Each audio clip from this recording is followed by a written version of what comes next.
औरतों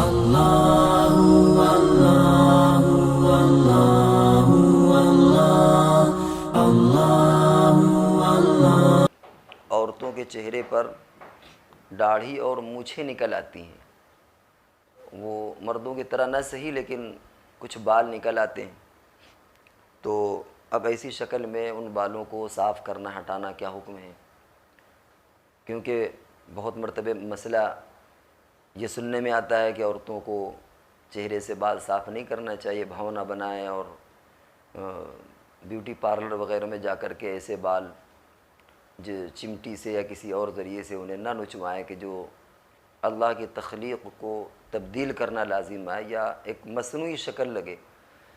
तो जहन में ये बात आती है, शायद साइल के जहन में ये सवाल हो कि फिर अगर औरत के मूँछ निकल आए या दाढ़ी निकल आए तो क्या इसका भी वही हुक्म होगा?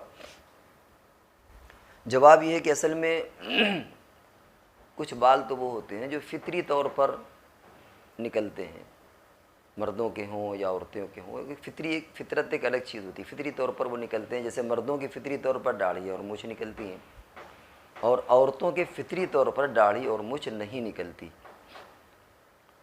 तो फितरत को बदलना ये तो मना किया गया है, और बिला वजह तसन्नो इख्तियार करना और बिला वजह इन चीज़ों में अपने वक्त को और पैसे को बर्बाद करना ये मना किया गया है। लेकिन अब अगर किसी औरत के मूछ निकल आई तो ये उसके फितरत के ख़िलाफ़ है।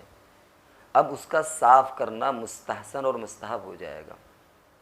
इसी तरह अगर किसी औरत के दाढ़ी के कुछ बाल निकल आए हों तो उन बालों को हटाना ये मुस्तहब और मुस्तहसन अमल होगा। ये उसके लिए ये ज़्यादा बेहतर है कि वो बाल को साफ़ करे और उस जगह से हटाए, क्योंकि ये एक ख़िलाफ़ चीज़ उसके साथ हो गई। यानी फितरी तौर पर दाढ़ी और मूछ औरत की नहीं होती। तो अब ऐसी शक्ल में इसको भाव पर क़यास नहीं करेंगे।